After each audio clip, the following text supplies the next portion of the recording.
તો કેમ છો મિત્રો? મજામાં? બધાની જય માતાજી. અને આજે અમારો બેનનો બર્થડે હતો અને બર્થડે કોઈ કારણોસર ઉજવવાનો તો નથી, પણ હવે એમાં એવું તમને ખબર છે તમારો ભાઈ તૈયારી કરે છે એટલે ક્યાંય બહાર તો જવાતું નથી, પણ તોય આજે હું બહાર ગયો હતો અને આજ પાછા આપણે કોલ લેટર આવ્યા છે તો એ મારે થોડું કામકાજ હતું અને આપણે ગિફ્ટ એમની હાટું લાવ્યા છે. ભાઈ બર્થડે તો ઉજવવાનો નથી પણ ગિફ્ટ એટલે ચોકલેટ લીધી છે.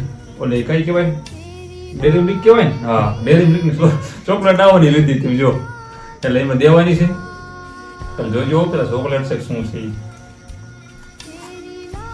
એમને ખબર જ નથી, સમજાણું હું છે નહીં.